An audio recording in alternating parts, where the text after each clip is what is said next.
പാലക്കാട് വാളയാർ അട്ടപ്പളത്ത് ഛത്തീസ്ഗഡ് സ്വദേശിയായ റാം നാരായൺ എന്ന യുവാവിനെ തല്ലിക്കൊന്ന വാർത്ത കേവലം ഒരു ആൾക്കൂട്ടാക്രമണമല്ല. ഇത് ഉത്തർപ്രദേശിനെ അനുസ്മരിക്കുന്ന രീതിയിൽ RSS ക്രിമിനലുകൾ നടപ്പിലാക്കിയ പച്ചയായ വർഗീയ കൊലപാതകമാണ്.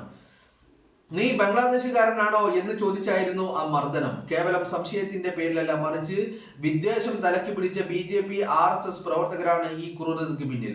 സംഘപരിവാർ പടച്ചുവിടുന്ന അപരവിദ്വേഷ രാഷ്ട്രീയത്തിന്റെ ഇരയായി റാം നാരായൺ മാറിപ്പോയി എന്നത് മാത്രമാണ് ഇവിടെ സംഭവിച്ചത്. ഈ കൊലപാതകത്തിൽ ശക്തമായ അന്വേഷണം വേണം. ഗൂഢാലോചന പുറത്തു വരണം. പിടിയിലായ പ്രതികൾ BJP RSS പ്രവർത്തകരാണ്. ഇവരുടെ ഫോൺ കോളുകൾ അടിയന്തരമായി പരിശോധിക്കണം. ഈ കൊലയാളികളെ സംരക്ഷിക്കാനും നിയമത്തിൽ നിന്ന് രക്ഷിക്കാനും BJP RSS സംസ്ഥാന ജില്ലാ നേതാക്കൾ സജീവമായി രംഗത്തുണ്ട്. ഭരണകൂടം ഈ ഒത്തുകളി അനുവദിക്കരുത്. കേരളത്തിന്റെ മണ്ണിൽ ഉത്തരേന്ത്യൻ മോഡൽ വിദ്വേഷ രാഷ്ട്രീയത്തിന് വിത്തിടാൻ ശ്രമിക്കുന്നവർക്കുള്ള താക്കീതാവണം ഈ കേസ്. മനുഷ്യനെ മനുഷ്യനായി കാണാൻ കഴിയാത്ത ഈ വിദ്വേഷ പ്രത്യയശാസ്ത്രത്തെ നമുക്ക് ചെറുത്തേ മതിയാകൂ.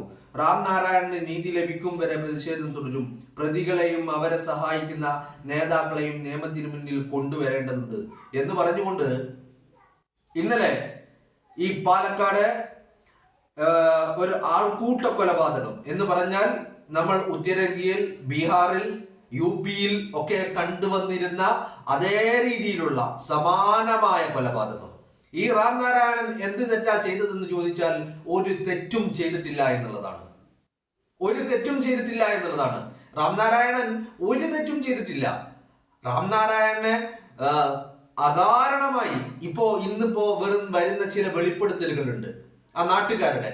ഇതേ റാം നാരായണനെ രണ്ടാഴ്ച മുൻപും ഇതേ ആളുകൾ തന്നെ ആക്രമിച്ചിട്ടുണ്ടായിരുന്നു. ഈ റാം നാരായണനോട് ചോദിച്ചത് നീ ബംഗ്ലാദേശുകാരനാണോ എന്നാണ്. ബംഗ്ലാദേശിൽ നിന്ന് ഇങ്ങോട്ട് അനധികൃതമായി കുടിയേറ്റം നടത്തിയ റാം നാരായണനല്ല, അത് മുസ്ലിമാണെന്ന് കരുതിക്കൊണ്ടാണ് അയാളെ, ഛത്തീസ്ഗഡുകാരനായ റാം നാരായണനെ, ഈ RSSന്റെ സംഘപരിവാറിന്റെ ക്രിമിനലുകൾ കൂട്ടം കൂടി തല്ലിക്കൊന്നത് എന്നുള്ളതാണ്. ഇത് നമ്മള് കുറെ കാലങ്ങളായിട്ട്, എസ്പെഷ്യലി ഈ ഒരു 2015 ശേഷം എന്ന് വേണമെങ്കിൽ പറയാം, 2015 ശേഷമാണ് ഇത്തരത്തിലുള്ള ഈ ആൾക്കൂട്ടം വിചാരണ ചെയ്ത് വിധി നടപ്പിലാക്കുന്നത് നമ്മൾ കാണുന്നത്. ഇത് കുറെ കാലങ്ങളായിട്ട് നമ്മൾ UP-യിലും ബീഹാറിലും ഈ ഉത്തരേന്ത്യൻ ഗ്രാമങ്ങളിൽ നമ്മൾ നിരന്തരമായി കണ്ടുകൊണ്ടിരുന്ന കാര്യമാണ്. അതാണ് ഇവിടെ പാലക്കാട്ടേക്ക് എത്തിയിരിക്കുന്നത്. ഈ പാലക്കാട്ടേക്ക് എത്തിയിരിക്കുന്ന കാര്യത്തില് ഇന്നലെ ഇതിന്റെ വിവിധ ആളുകളുടെ പ്രതികരണങ്ങൾ നമ്മൾ കണ്ടു, അല്ലെ? അപ്പോ ആ പ്രതികരണങ്ങള് ഇന്നലെ രാഹുൽ മാങ്കൂട്ടത്തില് ഇത്തരത്തിലൊരു പ്രതികരണം നടത്തിയിരുന്നു. ഇത് വലിയ രീതിയിലുള്ള RSSന്റെ ക്രിമിനൽ സ്വഭാവത്തിന്റെ വരച്ചു കാട്ടലാണ് എന്നുള്ള രീതിയിൽ, അതിനെ സാധൂകരിക്കുന്ന രീതിയിലാണ് ഇപ്പൊ പാലക്കാട്ട് നിന്ന് സന്ദീപ് വാര്യറും സാക്ഷ്യം പറയുന്നത്. അപ്പൊ സന്ദീപ് വാര്യർ, ഈ പറയുന്ന റാം നാരായൺ എന്ന് പറയുന്ന വ്യക്തി ഒരു പാവം മനുഷ്യൻ. ആ മനുഷ്യൻ ഒരു തെറ്റും ചെയ്തിട്ടില്ല. അതാണ് നിങ്ങളൊന്ന് ആലോചിക്കേണ്ടത്. ആരെയും ആക്രമിക്കാനോ വല്ലതും കൊള്ളയടിക്കുവാനോ മോഷ്ടിക്കുവാനോ ഒന്നിനും നിന്നിട്ടില്ല. അയാൾ ജീവിതത്തിന്റെ ഉപജീവന മാർഗം തേടിയാണ് നമ്മുടെ നാട്ടിലെത്തിയത്. ആ ഉപജീവന മാർഗം തേടി ഈ നാട്ടിലെത്തിയ മനുഷ്യനോട് ഇവർ ആകെ ചോദിച്ചത് നീ ബംഗ്ലാദേശുകാരനാണോ എന്നുള്ളതാണ്. ബംഗ്ലാദേശുകാരനാണ് എന്ന് കരുതി തല്ലിക്കൊന്നതാണ് RSSന്റെ ക്രിമിനൽ സംഘം. അപ്പൊ RSSന്റെ ക്രിമിനൽ സംഘത്തെ രക്ഷിച്ചെടുക്കാനാണ് ഇപ്പൊ BJPയുടെ RSSന്റെ നേതൃത്വം ശ്രമിച്ചു കൊണ്ടിരിക്കുന്നത് എന്ന് വിളിച്ചു പറയുകയാണ് സന്ദീപ് വാര്യർ. കാരണം സന്ദീപ് വാര്യർ ഈ പറയുന്ന കാര്യങ്ങള് അയാൾ വ്യക്തതയോടുകൂടി പറയുന്ന കാര്യമാണ്. ഇപ്പൊ വളരെ പൈശാചികമായ രീതിയിലാണ് ഈ ഒരു കൊലപാതകം നടത്തിയിരിക്കുന്നത് എന്നുള്ളതാണ്. ഇതുമായി ബന്ധപ്പെട്ട് പല പ്രതികരണങ്ങളും നമ്മൾ കണ്ടു കഴിഞ്ഞു. ഇപ്പോ ഈ റാം നാരായൺ എന്ന് പറയുന്ന അതിഥി തൊഴിലാളിയുടെ മൃതശരീരം പോസ്റ്റ്മോർട്ടം നടത്തിയ ഹിതേഷ് ശങ്കർ എന്ന് പറയുന്ന ആ ഡോക്ടർ ഫേസ്ബുക്കിൽ ഒരു കുറിപ്പ് പങ്കുവെക്കുന്നുണ്ട്. നമ്മുടെ മനസ്സിനെ വല്ലാതെ പിടിച്ചുലക്കുന്ന രീതിയിലുള്ള ഒരു പോസ്റ്റാണ് ആ ഡോക്ടർ പങ്കുവെക്കുന്നത്. ഹിതേഷ് ശങ്കർ ഫീലിംഗ് അനോയിഡ് എന്ന് പറഞ്ഞ ഒരു ഫീലിംഗോട് കൂടിയാണ് അദ്ദേഹം പങ്കുവെക്കുന്നത്. പ്രിയരെ, നിങ്ങളുമായി സംവദിച്ചിട്ട് ഒത്തിരി നാളായി. ഇന്ന് എന്റെ മനസ്സിനെ അത്യന്തം വേദനിപ്പിച്ച ഒരു പോസ്റ്റ്മോർട്ടം പരിശോധനയുടെ അനുഭവത്തെക്കുറിച്ച് ഒരു ഡോക്ടറായും ഒരു മനുഷ്യനായും പൊതുസമൂഹത്തോട് ചിലത് പറയണം എന്ന് തോന്നി.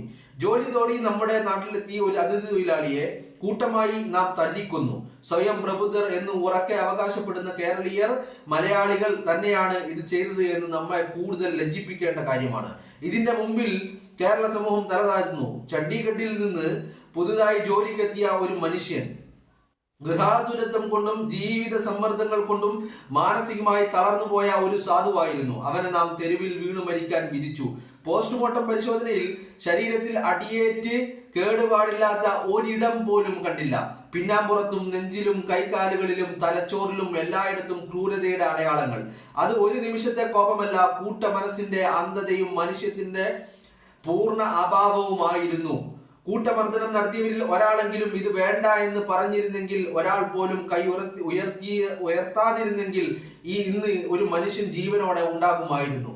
അയാളുടെ കുടുംബത്തോട് കേരള സമൂഹം കടപ്പെട്ടിരിക്കുന്നു. സഹജീവിയെ തല്ലിക്കൊന്ന മനുഷ്യൻ മൃഗത്തെക്കാൾ ഭീകരനാണ്. ഇത്തരം ക്രൂരതയെ ന്യായീകരിക്കാനോ സംരക്ഷിക്കാനോ നമ്മിൽ ആരും പാടില്ല. അത്തരക്കാരെ നിയമത്തിന് വിട്ടുകൊടുക്കുക. സംരക്ഷിക്കരുത്, ന്യായീകരിക്കരുത്, മൗനം പാലിക്കരുത്. ഇനിയും ഇത് ആവർത്തിക്കാതിരിക്കണമെങ്കിൽ ഓരോ മലയാളിയും ഉണരണം. മനുഷ്യജീവിതത്തിന്റെ വില നമ്മുടെ വാക്കുകളിലല്ല, നമ്മുടെ പ്രവർത്തികളിലാണ് തെളിയിക്കേണ്ടത്. പ്രതീക്ഷയോടെ ഹിതേഷ് എന്ന് പറഞ്ഞുകൊണ്ട് ഡോക്ടർ തന്റെ കുറിപ്പ് അവസാനിപ്പിക്കുകയാണ്. ആ ഹിതേഷ് റാം നാരായൺ എന്ന് പറയുന്ന അതിഥി തൊഴിലാളിയുടെ മൃതശരീരം പോസ്റ്റ്മോർട്ടം നടത്തി ഇൻസ്പെക്ഷൻ നടത്തിയ ഡോക്ടർ ഹിതേഷ് ശങ്കർ ആണ് തൻ്റെ വേദനയോടുകൂടി ഇത്തരത്തിലൊരു കുറിപ്പ് പങ്കുവെക്കുന്നത്. സംഘപരിവാറിന്റെ ഈ പറയുന്ന വെറുപ്പിന്റെ, വിദ്വേഷത്തിന്റെ, രാഷ്ട്രീയത്തിന്റെ ഏറ്റവും ഒടുവിലത്തെ ഉയര അതാണ് റാം നാരായൺ എന്ന് പറയുന്നത്. റാം നാരായൺ ആയിട്ട് പോലും, എന്താണ് പേര്? റാം നാരായൺ ആയിട്ട് പോലും സംഘപരിവാറിന്റെ വിദ്വേഷത്തിന്റെ മുന്നിൽ അയാളുടെ ജീവൻ പോലും ബാക്കിയായില്ല എന്നുള്ളതാണ്. നിങ്ങളൊന്ന് ആലോചിച്ച് നോക്ക്.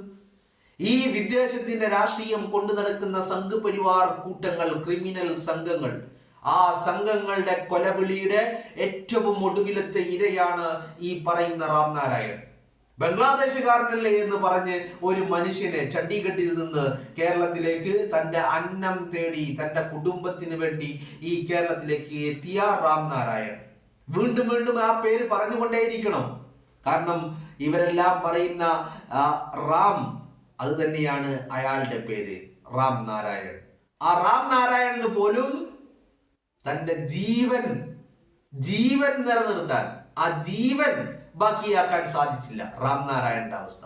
ഈ അവസ്ഥകൾ നമ്മൾ പലപ്പോഴായിട്ട് കണ്ടിട്ടുള്ളതാണ് ഉത്തരേന്ത്യൻ ഗ്രാമങ്ങളിൽ. പക്ഷേ ഇന്ന് കേരളത്തിന്റെ മണ്ണില് ഈ സംഘപരിവാർ വർഗീയ കോമരങ്ങൾ, ക്രിമിനലുകൾ ഒരു മനസാക്ഷിയുമില്ലാതെ ഒരു പാവത്തിന്, റാം നാരായണൻ എന്ന് പറയുന്ന ഒരു പച്ച പാവത്തിനെ തല്ലിക്കൊന്നു എന്നുള്ളതാണ് അതിന്റെ സത്യാവസ്ഥ. നിങ്ങളൊന്ന് ആലോചിച്ച് നോക്ക്. ഇവരൊക്കെ പ്രവർത്തിക്കുന്നത് ആർക്ക് വേണ്ടിയിട്ടാണ്? ഇവര് പ്രവർത്തിക്കുന്നത് ആരെ സംരക്ഷിക്കാനാണ്? ഇവര് പ്രവർത്തിക്കുന്നത് ആർക്കൊക്കെ വേണ്ടിയാണ്? ഈ രാജ്യത്ത് ഹിന്ദുക്കളെ അങ്ങ് ഏറ്റെടുത്ത് അവരുടെ ഈ പറയുന്ന ഹൈന്ദവ വിശ്വാസികളുടെ ഹോൾസെയിൽ സംരക്ഷകരായി മാറിയ സംഘപരിവാർ അങ്ങനെ അവരെ അവകാശപ്പെടുന്നു. സംഘപരിവാറിനാരും ഹൈന്ദവതയെ ആരും സംഘപരിവാറിന് തീവ്രത എഴുതി കൊടുത്തിട്ടില്ല. മനസ്സിലായില്ലേ? ആരും സംഘപരിവാറിനെ ഏൽപ്പിച്ചിട്ടുമില്ല ഹൈന്ദവരുടെ സംരക്ഷണം. പക്ഷേ ഹോൾസെയിൽ സംരക്ഷകരായിട്ട് അവർ സ്വയമേ അങ്ങ് അവതരിക്കുകയാണ്. ഈ അവതരിച്ചിട്ട് ഇവർ തല്ലിക്കൊല്ലുന്നതോ അതും റാം നാരായണന്മാരെ. ബംഗ്ലാദേശുകാരനല്ലേ എന്ന് പറഞ്ഞുകൊണ്ട് റാം നാരായണനെ തല്ലിക്കൊല്ലുന്നു. പാവം ചണ്ഡീഗഡിൽ നിന്ന് വന്ന ആ റാം നാരായൺ ഒരിക്കൽ പോലും അയാളുടെ മനസ്സുകൊണ്ട് ചിന്തിച്ചിട്ട് പോലും ഉണ്ടാവില്ല എന്ന് മാത്രമല്ല, അയാൾ ഒരിക്കൽ പോലും കേട്ടിട്ട് പോലും ഉണ്ടാവില്ല ബംഗ്ലാദേശിനെ കുറിച്ച്. അയാൾ ബംഗാളിനെ കുറിച്ച് കേട്ടിട്ടുണ്ടാവും, ബംഗ്ലാദേശിനെ കുറിച്ച് കേട്ടിട്ട് പോലും ഉണ്ടാവാനുള്ള സാധ്യത പോലും എനിക്കുണ്ടെന്ന് തോന്നുന്നില്ല. അങ്ങനത്തെ റാം നാരായണനെയാണ് സംഘപരിവാർ കാബാലികർ, ക്രിമിനലുകൾ തല്ലിക്കൊന്നത് എന്നുള്ളത് നമ്മളെ വല്ലാതെ ലജ്ജിപ്പിക്കുന്നു, നാണം കെടുത്തുന്നു. അതോടൊപ്പം നമ്മൾ ചിന്തിക്കേണ്ട വിഷയവുമാണ്. ആര് പറഞ്ഞതുപോലെ, ആ രാംനാരായണന്റെ മൃതശരീരം പോസ്റ്റ്മോർട്ടം ചെയ്ത ഹിതേഷ് ശങ്കർ എന്ന് പറയുന്ന ഡോക്ടർ പറഞ്ഞതുപോലെ നമ്മളാണോ പ്രബുദ്ധരായ കേരളം? നമ്മൾ പ്രബുദ്ധരാണെങ്കിൽ നമ്മൾ ആദ്യം ചെയ്യേണ്ടത് ഈ ക്രിമിനൽ സംഘത്തെ ഒറ്റപ്പെടുത്തുവാനുള്ള ഒരു തീരുമാനം കേരളത്തിന്റെ പൊതുസമൂഹം കൈക്കൊള്ളേണ്ട സമയം അതിക്രമിച്ചിരിക്കുന്നു.